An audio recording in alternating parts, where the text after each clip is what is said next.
that you right away, you know, when you kind of cross over and you choose to sponsor, that when you come to trainings, when you come to, you know, any really in your relationship with other jewelers, that you are kind of being aware of that with other jewelers, you know, coming into trainings, just kind of, you want, when you come into trainings, you want to leave your baggage at the door, just like you don't walk into a show, you know, with your baggage, with your crabbiness and stuff. You got to leave that at the door at trainings. Trainings are the place where we're going to encourage each other. Yes, we're going to have problems, and it's okay to bring up your problems. Say, hey, you know, I've been having an issue with this. Do you have any ideas and stuff? But that's a different story. Putting it that way than like, well, I don't know. I mean, I don't have any bookings. You know what I mean? Like, it's just like a tone, just the words that you choose. It makes a huge difference. And so, just really being aware of that. That even that you are already being held to that higher standard, that people are looking up to you when you choose to sponsor. Another thing too that is definitely worth mentioning, because there's been a couple issues in the past and a couple recent issues, is how we handle when we run into each other's hostesses, prospects. We are in a smaller town. It does happen, not that often, but it happens. And the way that we want to deal with this is. Customers are fair game. Customers are anyone's game. If someone's a customer, they come to a show, they chose to be there, they can buy from you, that's fine. When they mention, oh yeah, I've had one of these shows a while ago, you know, whatever.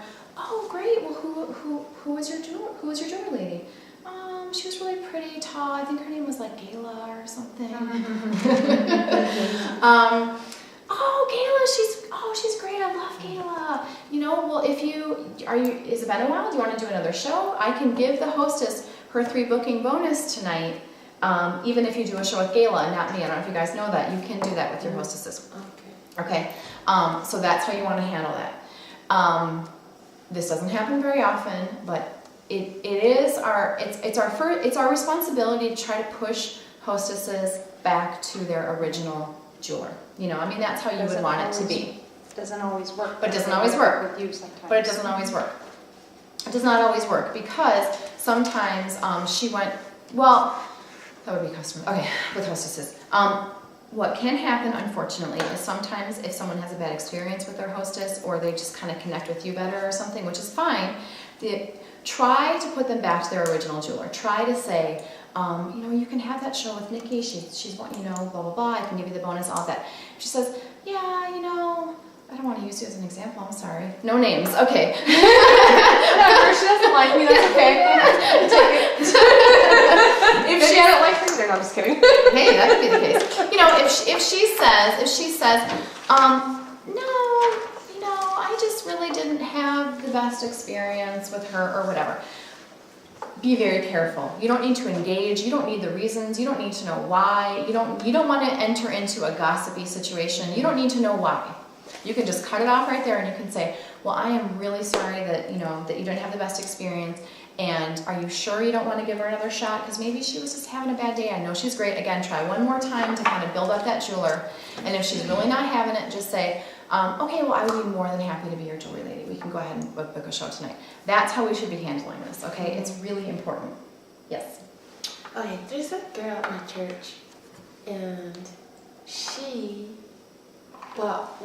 before I started doing it, Lisa Lee was involved with them, and then Lisa Thompson also was involved with them. So once they sponsored me, they kind of went away and left, you know, the girls to me. So long story short, one of the girls who's never been to a show, and you know, she went through some, you know, divorce and all kind of stuff. So anyway, I say, you know, I bring the catalog to church, and she says, oh, is it that jewelry? Oh, I bought it, and the first night I wore it, and the first day I wore it to church, and everything, it all broke. I bought this piece and it broke, and I said, really? But you know, our jewelry has a warranty. You should have brought it back to the lady. I'm sure she would have been, you know, happy to change it for you, exchange it or whatever. And she says, we had to buy the warranty. I said, really? So, well, I don't know. You know what? Bring me the jewelry and I look at it, and I'll call the company maybe and see what we can do about that. But it's just very interesting because that jewelry, I mean, the warranty is not for sale. Yeah. So, She was Well, that probably brings just up- confused or something. Yeah, she was probably confused. But that brings up a good point is with replacement exchanges too, is that you know, a lot of times when people bring something, people will come to a show and they'll bring you, you know, the little box of broken jewelry. I got this from, I don't remember her name, some show I went to a couple months ago. Can you take care of it for me? I mean, they don't understand that you really have to go through the original jeweler that you bought it through. You don't have to, but I mean, you should. One thing that, you know, that we don't really realize, or sometimes I kind of don't think of it this way, is that you're doing the jeweler, you're not really doing the jeweler a favor when you process that. Sometimes, I mean, I used to think of it that way, like, especially with my own jewelers, like I'd get a piece of Kathy's jewelry and I'd think, oh, I'll just do this for her. And I kind of didn't realize it was good that someone pointed out for me once that I wasn't really doing her a favor by processing her replacement exchanges for her, because that wasn't giving her the opportunity to take care of her own customers, you know? And sometimes we don't think of it that way. I thought I was being nice, so just, oh, I'll take care of it for her. So when someone brings you a piece of broken jewelry or something, try to figure it out. A lot of times they don't remember. They went to a show and they just don't remember, and so then that's okay.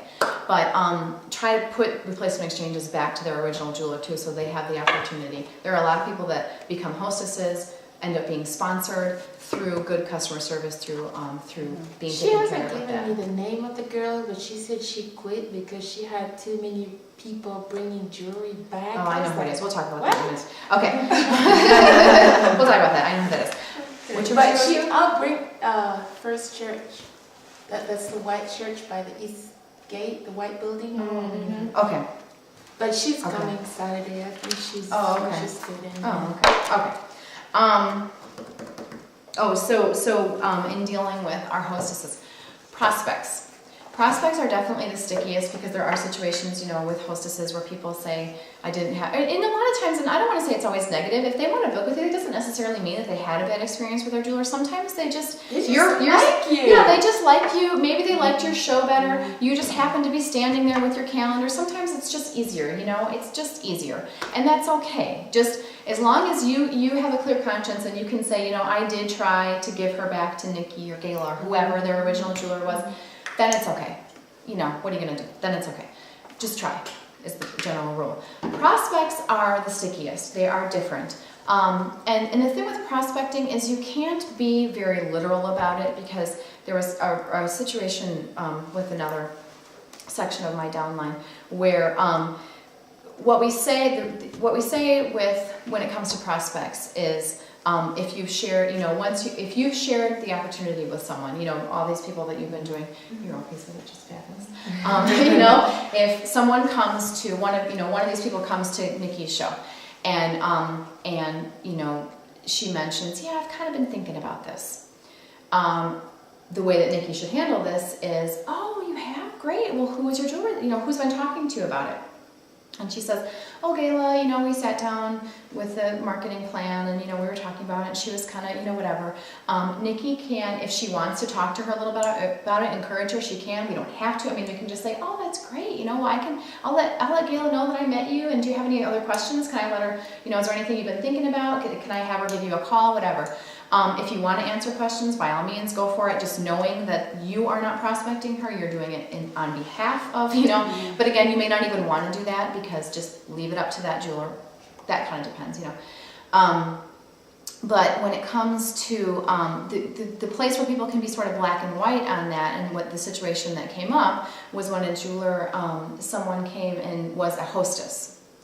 And when someone has already booked a show, and the thing is, like, you can't take it literally and say, well, have you ever sat down with a marketing plan? No, you haven't? Oh, okay, well then you're mine.